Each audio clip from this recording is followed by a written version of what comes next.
and the gearbox is there, I think it'd be put back together, but it would take a long time. So are you going to put that together, Mark?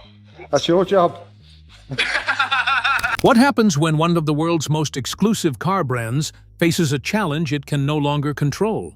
Mark McCann, one of Britain's best-known supercar collectors, has turned to an unlikely ally, Matt Armstrong, instead of relying on Bugatti itself. But this is far more than another expensive repair project. It is the latest chapter in a growing movement that threatens the traditional rules of hypercar ownership. Independent mechanics are proving that cars once considered untouchable can be rebuilt outside the factory system. And if Matt succeeds again, Bugatti's worst nightmare may be happening all over again. The unthinkable call. When Mark McCann acquired a severely damaged Bugatti Veyron, his first call was not to Bugatti itself. It went straight to Matt Armstrong. This decision alone signals a seismic shift in the world of hypercar repair, where the traditional monopoly held by the manufacturer is being openly challenged. McCann, a respected figure in the supercar community with deep industry ties, chose to bypass the official channels, making a public statement louder than any press release. This isn't merely a repair project.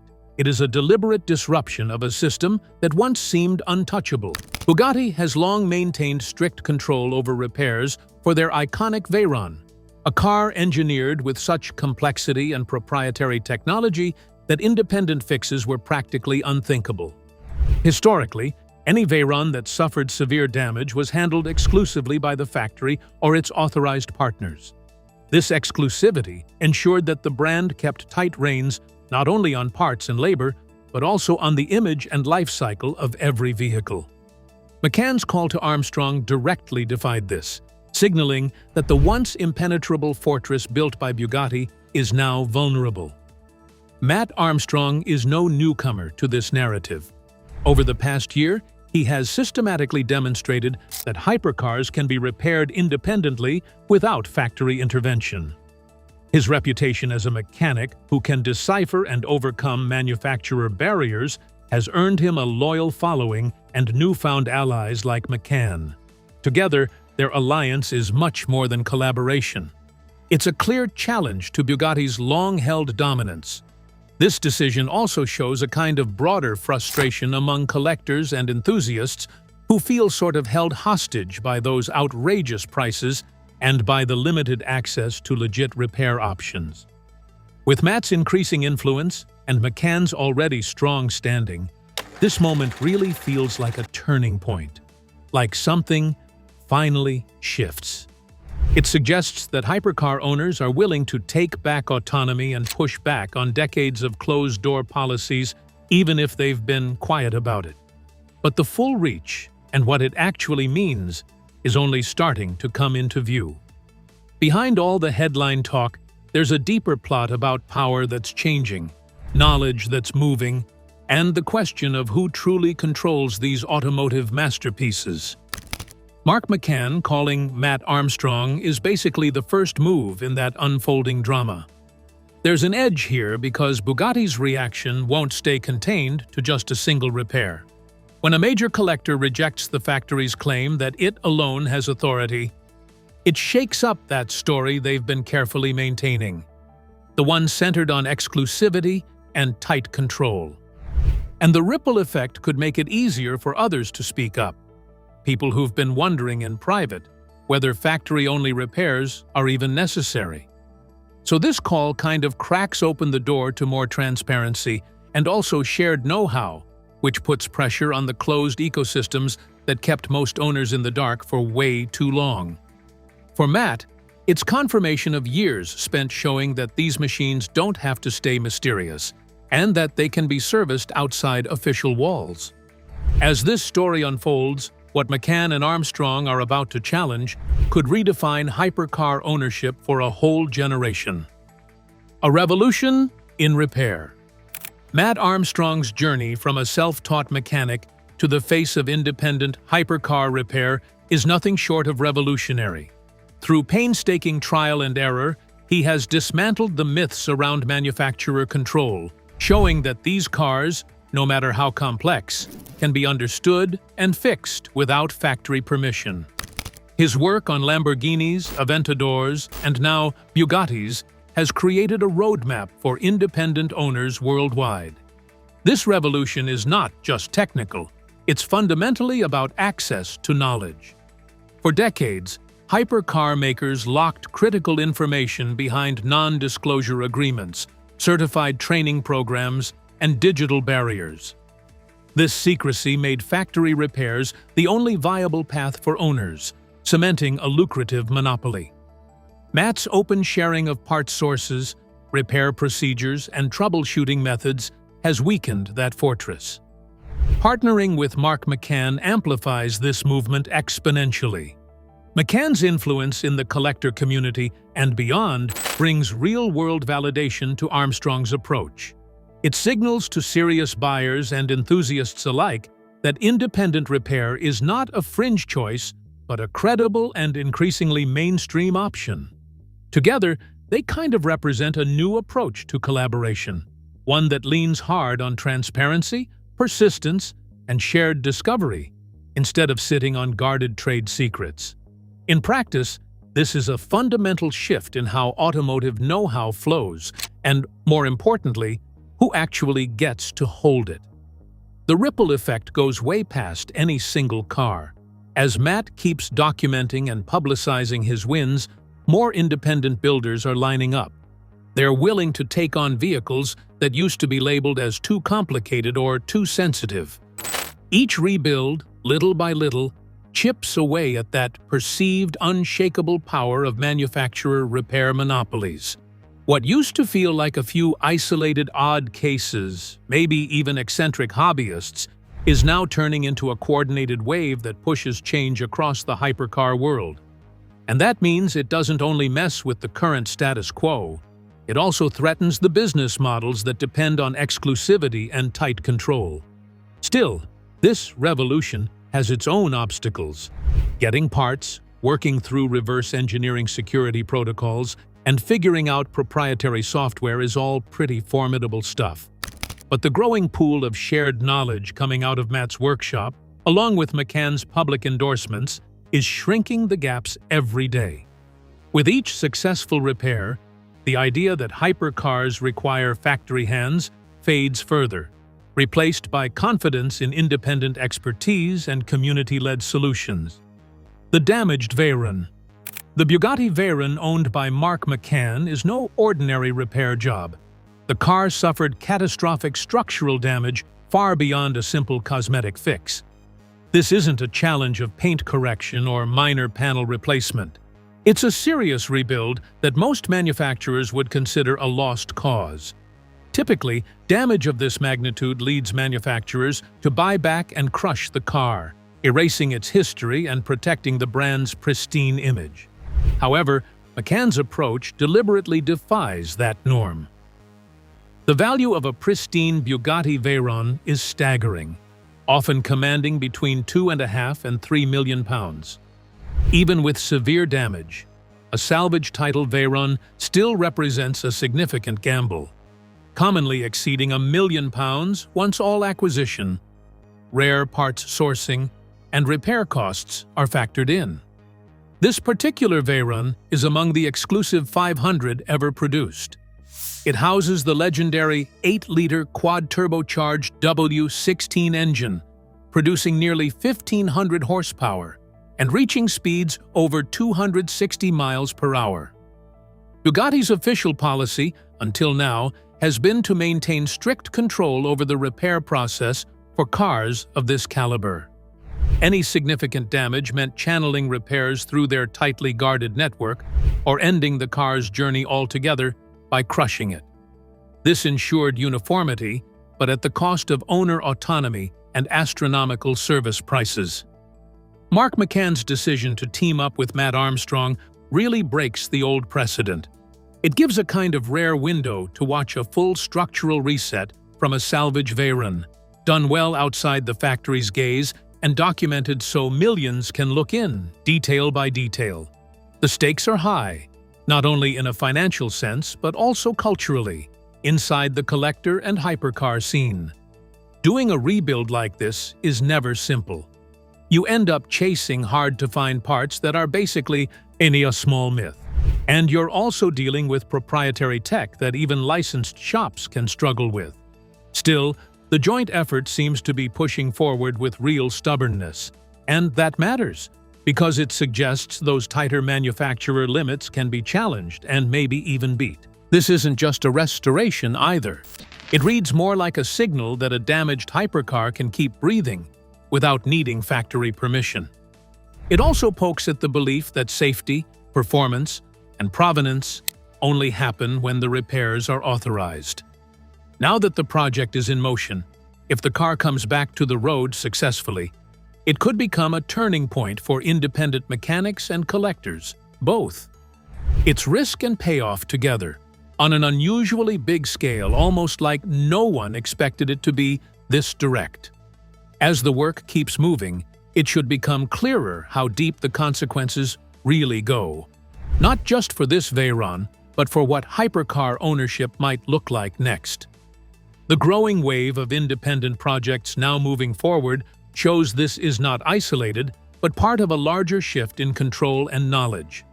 The rising movement. The collaboration between Mark McCann and Matt Armstrong is just one part of a much wider wave challenging the secrecy and control that has long dominated hypercar repair. Across Europe and beyond, independent builders and enthusiasts are taking on projects previously thought impossible without factory involvement. This growing network is meticulously documenting their successes, slowly cracking the walls of manufacturer-imposed information scarcity. What was once a handful of isolated efforts is now a coordinated surge, signaling a fundamental shift in the automotive world. Royalty Exotic Cars in Houston recently acquired a damaged Bugatti Chiron, joining this growing list of independent projects. Similarly, numerous content creators tracking Bugatti Veyron rebuilds are exposing the complexity behind the curtain. Their videos serve not only as tutorials, but as proof that these vehicles' mysteries aren't insurmountable. The more this knowledge spreads, the harder it becomes for manufacturers to insist that only factories hold the keys. This rising movement represents a democratization of expertise, where once guarded technical knowledge is becoming accessible to anyone with patience and determination. The age of authorized dealer only is being replaced with a new era of shared learning and open problem solving. The implications reach far beyond the choreography of nuts and bolts. They strike at the heart of long-held manufacturer monopolies. Bugatti's fear lies not in one mechanic or one damaged car, but in what Matt Armstrong can teach thousands. The spread of information threatens to unravel decades of control, as more independent specialists gain the skills to fix and maintain these cars without factory approval. The effect is revolutionary. It shifts power from manufacturers to owners and small garages. This democratization also sort of challenges the premium pricing models that are tied to factory repairs. Instead of paying those exorbitant sums for parts and labor, owners now start seeing the real chance of cost-effective, high-quality alternatives showing up from the independent sector. That financial pressure really adds another layer to this evolving battle, kind of under the surface. But it isn't only about shaving costs.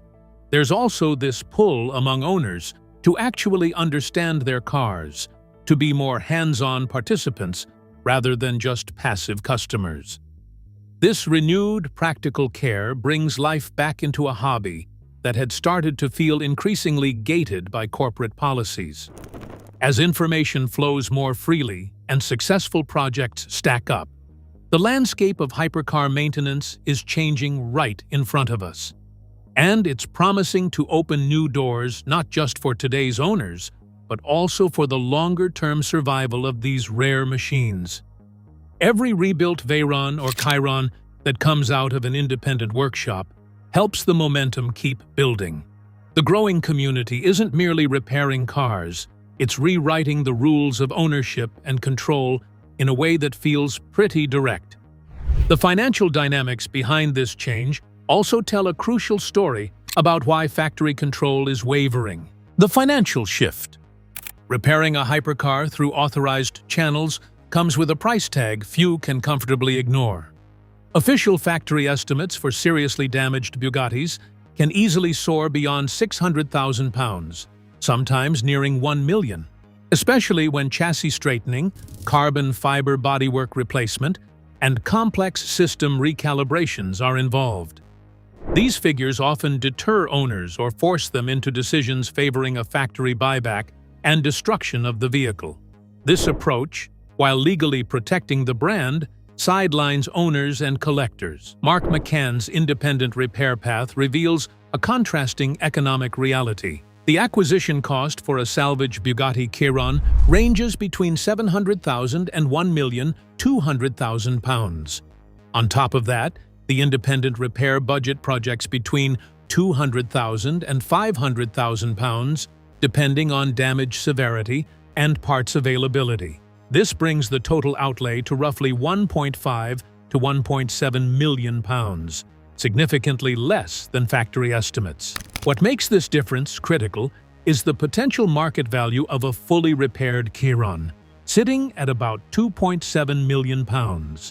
This means an owner tackling repairs independently can expect a better return on investment while maintaining full control over the restoration process. The financial gap between authorized and independent repairs chips away at the foundation of manufacturer monopolies. Bugatti's historical pattern of buying back and crushing damaged cars underscores their concern about damaged but functional hypercars, becoming rolling advertisements for survivable accidents. The company prioritizes brand image and control over owners' wishes to save and use their vehicles. Independent repair projects like McCann's directly confront this philosophy by proving restoration is possible outside factory approval, without compromising performance or safety. This financial shift isn't only about Bugatti. It kind of mirrors a bigger thing going on, like independent repairs showing up as a more budget-friendly option, but also a clearer and more responsible system. Car owners get a view and a say they basically wouldn't ever reach through factory routes. Still, this newer method does bring certain risks owners have to handle, from headaches in finding parts to tricky technical hurdles. But the extra support webs being built by people like Matt Armstrong are helping smooth out that path, step by step. You can see the so-called barriers sliding downward pretty consistently. And as independent repair keeps growing, it becomes pretty obvious that cost-effectiveness is a big driving factor, nudging more owners away from factory dependence. The pull of smaller invoices, mixed with renewed self-governance, is hard for the old system to fight. When economics meets empowerment, it feels like the scene is set for a hypercar repair revolution, one that manufacturers can no longer just ignore. The future of ownership depends on how quickly this new model spreads and how owners respond to the choice before them. The future of ownership. What Matt Armstrong and Mark McCann are building together is more than just a repair project. It's a blueprint for the future of hypercar ownership. As independent mechanics prove they can handle these complex machines, the traditional idea that only factories can service and fix hypercars begins to unravel. This shift places power back into the hands of owners and specialists willing to learn, adapt, and share knowledge. It transforms ownership from a passive experience into one of control and empowerment.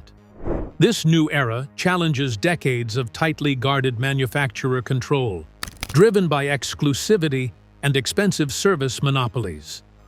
The norm of factory-only repairs becomes less feasible as communities grow around shared expertise. Owners are now questioning long-standing assumptions. Must the most expensive cars ever made rely solely on locked networks? Or can they safely live full lives through independent care? Normalization of independent hypercar repair also affects the collector market. When damaged cars can be restored outside official channels without sacrifice to quality or safety, it revitalizes the value and accessibility of these rare machines. It encourages owners to drive maintain, and cherish their cars rather than relegating them to museum pieces or scrap yards. More cars surviving roadworthy means more living history on the streets and tracks. This democratization has broader industry implications.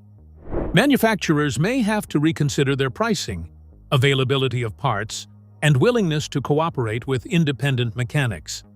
The previous business model that depended on control and scarcity might give way to more openness and collaboration. This evolution could ultimately benefit owners, shops, and brands by fostering trust and sustainability. Yet, this future still holds challenges.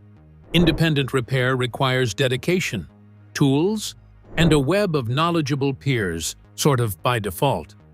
Not every owner will take this road, but the growing accessibility makes it a viable option rather than an impossible dream. As resources expand and projects keep working out, a community of hypercar caretakers worldwide continues to rise quietly. And this movement does more than just repairs, like it sparks new ways to innovate. Training materials show up, shared databases, and forums centered on solving hypercar problems are surfacing more rapidly. The flow of information is faster and freer than ever before, slowly wearing down the walls factories once built to protect their secrets. Transparency is turning out to be a stronger force than exclusivity. Ultimately, what Armstrong and McCann show is that ownership is no longer about surrendering control to factories. Instead, it's about embracing responsibility and agency. It's about reclaiming the joy of mastery and appreciation for engineering marvels, not hemmed in by the gatekeepers of the past. The future of hypercar ownership belongs to those who are willing to learn, share, and challenge old habits. If this revolution succeeds, it won't only change repair practices, it will reshape the entire relationship between owners and their cars. It will turn an elite, opaque market into one that is more open, fair, and connected, ensuring these incredible machines endure alongside the people who truly love them. Matt Armstrong and Mark McCann are rewriting the rulebook for hypercar ownership, proving these engineering marvels belong to those with the knowledge and determination to keep them alive. Their journey shows that independence and collaboration can overcome barriers built on secrecy and exclusivity. If you enjoyed this story, be sure to like, subscribe, and tell us what automotive mystery you'd like to see next. Then click the video now on your screen and discover another incredible story that proves the impossible is often just waiting for the right person to challenge it.